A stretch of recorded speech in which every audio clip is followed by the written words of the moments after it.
crafty friends, Christina here with you from Sunny Day Memories.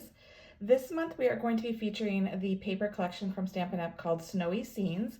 I have it here for you to see. As you'll notice, there's a lot of that pool party color in it. You've got the fun little snowmen here, you've got the penguins, some charming little winter homes, some small snow globes, some holly and berries, and then you've got larger snow globes. And then when you go ahead and flip the papers over, you kind of have those tone-on-tone effects with the snowflakes, the stripes, some more snowflakes, candy canes, some little trees, as well as some plaid. So today's project that we're going to be doing, I'm going to actually get a lot of the patterns in for you to see. It's a great project if you need a last-minute gift idea. It doesn't take a lot of supplies, and it comes together quite quickly. It is a little mini matchbook album. So when you go ahead and pull it out here, then you have the ability to add some photos here. I've only added a total of 5, so I've got 2 that are 3x4, and then I've got 3 that are 3x3.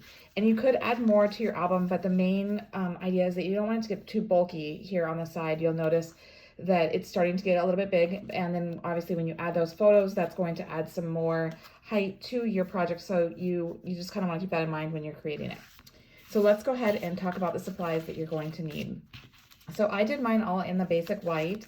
So you've got your standard 12-inch long piece here, and then it's 4 inches wide, so that way you could actually make 3 of these with 1 sheet of paper. And then I have gone ahead and I've scored it at 3 spots. You've got the first score line is at 5 inches here. I'm not sure how well it shows up on camera, but I've already scored it for you. So that's 5 inches, and then you've got a 10.5 inch one here, and then you've got 11.5. So that's just a little half-inch fold there. And so what that does is that creates that little lip for the matchbook. And so if you have a bone folder, it's a really great time to use that to get nice crisp folds, especially on this little portion down here that's going to hold the album together. So we've got that piece there, and then we've got 3 pieces that are also in that basic white, and they measure 3 3/4 by 5 inches tall. And then I've got a bunch of the interior pieces as well as the decorating pieces. So I will have all of the measurements in the description in case I forget to mention them as we're going along here. But I tried to keep them very consistent so it was easy to create the project. So for the front here on the cover, you'll notice that the piece that I created does not go all the way down because I'm going to be tucking that in, and so it doesn't actually show.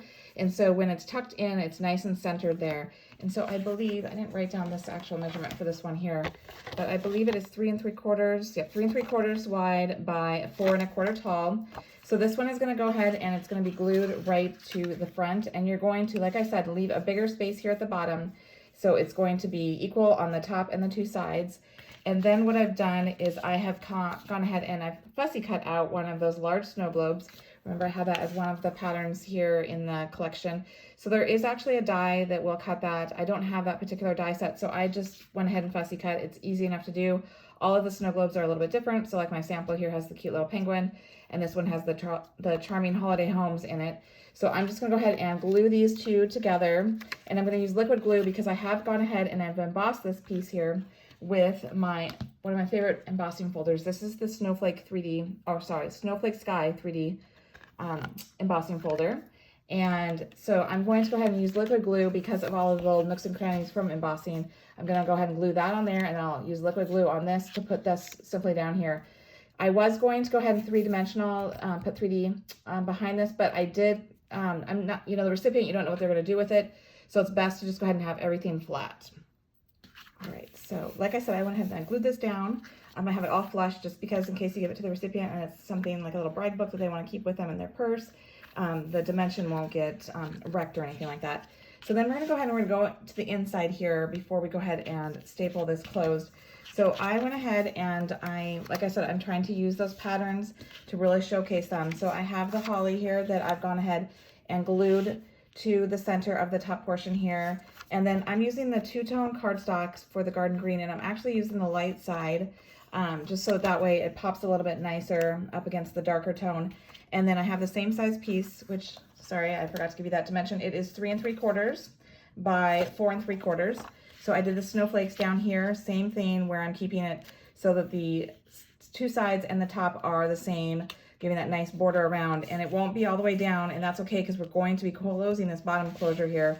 And so since we have that gap, it's not a problem, so don't worry about that.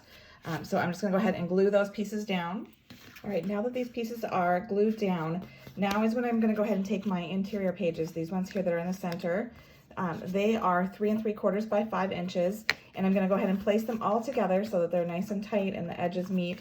And then this is gonna go all the way down to the base of my, that score line that was at the 10.5 inch mark, so that way I can go ahead and staple it together so that it all stays together. I am taking note and trying to make sure that my edges do line up with the pattern paper that's behind it, and that is actually why I created, or I cut down that pattern paper so it was the same size, so it all just kind of flows and is nice and balanced. So then while I'm holding this, I'm gonna just take a stapler, and you're gonna wanna go ahead and staple in the center, just eyeball it, and more towards the base here, because you do want space for that lip so that the top part can close into it. If you go too tall up here, then you're gonna get a bubble effect where it won't want to close because it's up like this, so then you'll have that kind of space like that where it bubbles up, and you don't want that. You want it to be able to go down flush, and the only way it's going to be able to do that is if you have that staple far enough down, okay? So I'm just going to go in and, like I said, just kind of eyeballing center and staple it. So now what I'm going to do is I have a piece of the pool party that I've cut down to 3/4 inch by the 3 3/4. So that way it's, again, in line with my other measurements that I'm doing. It's going to be in line with the front as well. And that is just going to be glued down centered over it. So that way it hides the little staple in the front. I did not hide the back of my matchbook. You could do that. You could put another sheet of cardstock on there if you wanted to, but it's not necessary. So I'm just going to go ahead and glue down this pool party piece. Again, I'm using the two-tone, so you could use the light side if you wanted to. I'm just using the regular pool party color, and I'll have that glued down. So for the interior pieces, I have, I used one piece of the Real Red, the two-tone again, where it's light on the one side and the true color on the other. These all measure 3.5 by 3 3/4 tall, so that way they leave a nice equal border all the way around on the portion that's left there. And for the front here, the very first page, I did go ahead and take a 3.5 by 3.5 of the candy cane, so that way I can have a little border of that red showing through on there, just so that it was a little bit jazzed up, since that is going to be showing as soon as the recipient opens it. But the other 2 pages, I just have this simple pattern paper with no additional matting, because I figured the more matting I add, the thicker it's going to become, right? So if I just go ahead and center this on there, like that. And then the same thing will be with these other 2, is I will go ahead and I will just layer these in the center of the page. And I don't know that it matters, but I think I did the plaid second. Yep, the plaid is second.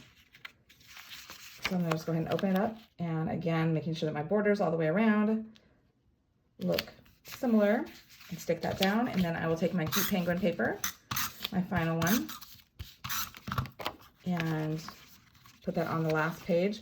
So you could add more pages, like I said earlier, if you wanted to, if you weren't adding a lot of layering to it, and then you can get more photos in it if you wanted to.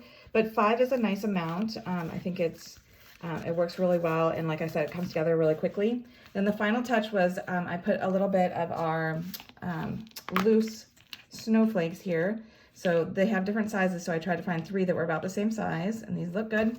And then I just took 3 dots of the glue, starting with the center one. 1, 2, and 3.